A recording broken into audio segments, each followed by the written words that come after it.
Time no longer. Chapter 12. A. The Crusades. At the time the First Crusade began in 1095 AD, the Pope had become an ambitious politician.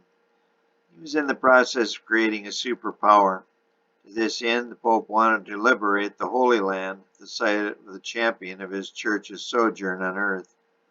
This would bring the land under the papal power. It would also recover many of the artifacts of Christ's life. It also would open up the avenue for travel to these lands by pilgrims and other interested Europeans.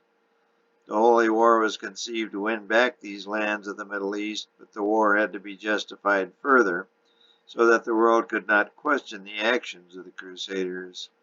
Therefore, the war was renamed a crusade, treated as a penance and an equivalent of prayer.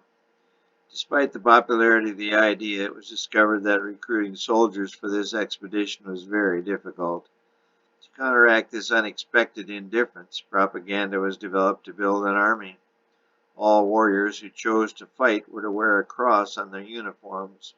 Also, those who ventured out and did not return would be forgiven of all their sins. The initial organization was chaotic. People were fanatical and would rush to follow any leader.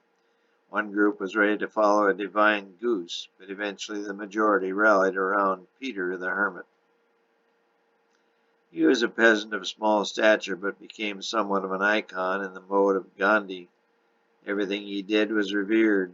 He was lavish with riches, which he gave to the poor, and he was eventually able to muster a force of 15,000 followers.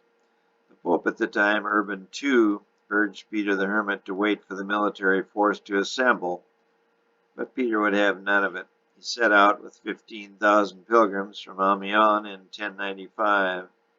The main body of military force did not leave until 2 years later, 1097.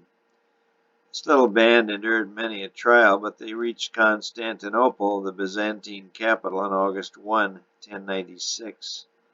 There had been a constant battle for food and supplies, but now the First Crusaders had reached their first major objective.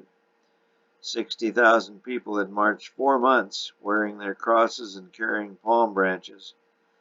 But soon after their throng was transported to Asia Minor, the Turks slaughtered them by ambush. It was said there was left a mountain of bones. Soon after this massacre, the major players of this crusade arrived at Constantinople and continued east. They headed for Jerusalem across the difficult Turkish terrain. 60,000 people started this trek, but only 20,000 finished the march. In the process, Antioch, a northern Palestinian trade center, and Jerusalem were captured. One of many sad footnotes to this crusade was the institutionalization of anti-Semitism. A German warlord openly slaughtered many Jews in some of the German towns along the route, calling them killers of Christ. The siege and capture of Jerusalem are well chronicled. 2 Flemish brothers were the first to set foot in Jerusalem, and they became instant heroes, not in the Holy Land, but in Europe as well. Their heroism has been likened to that of the modern-day hero Neil Armstrong. The slaughter of the inhabitants was of very gruesome nature. It was said that the killing inside of the dome of the Rock Mosque caused blood to pool so high so as to cover the ankles of the perpetrators. Amazingly, the world of Muhammad and Islam, though suffering great losses, sat idly by and watched the devastation in relative silence. It would be 4 decades later before there would be a call for a holy war of revenge or jihad.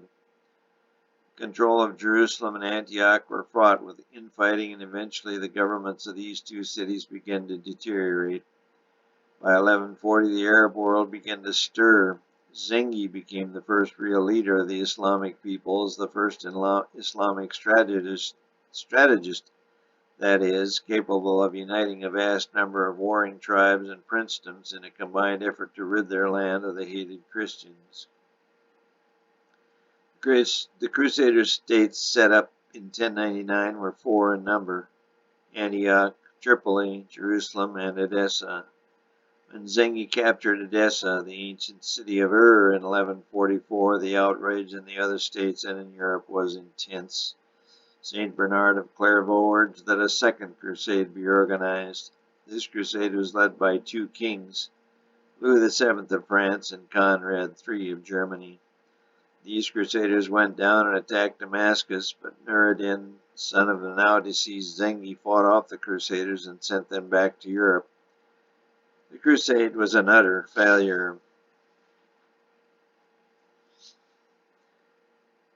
The Prophet Muhammad was the founder of the Islamic faith, and upon his death there resulted a civil war for control of Islam.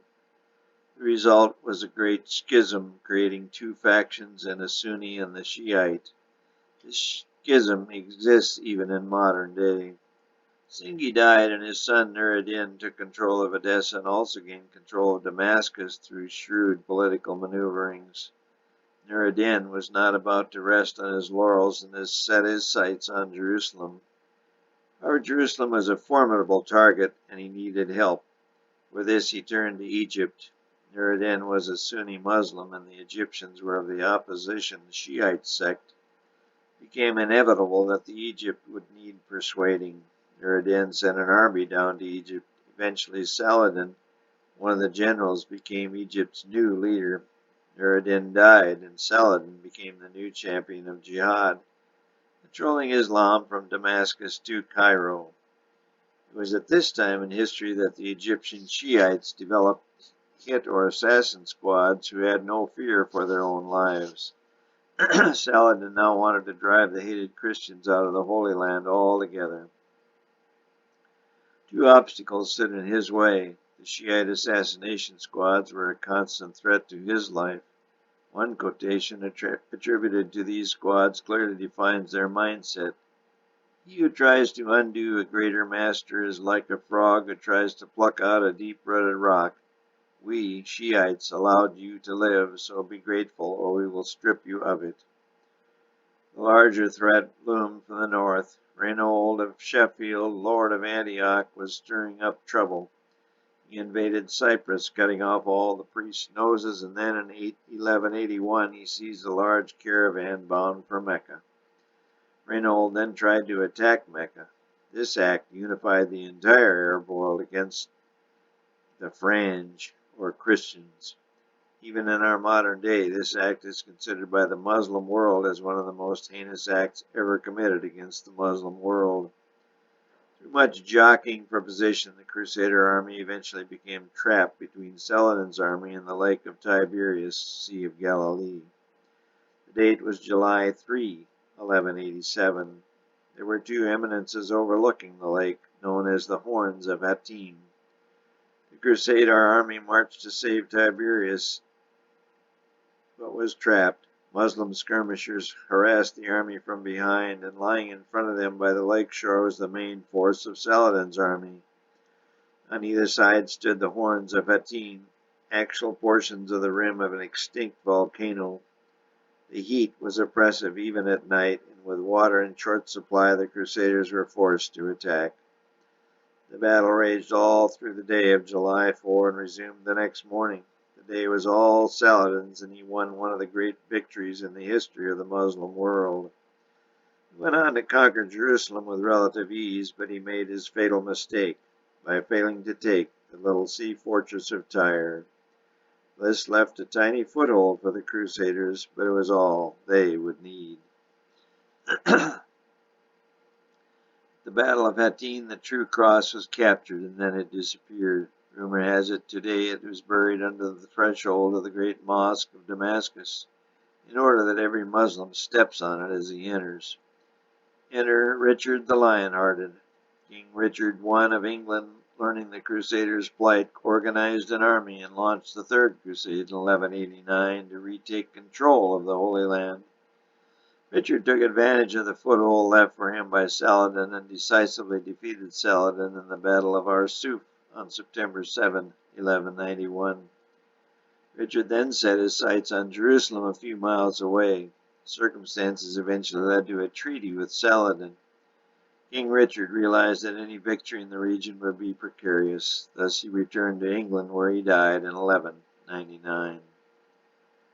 The Fourth Crusade accomplished little except to bring about the downfall of the great Christian city of Constantinople in 1204.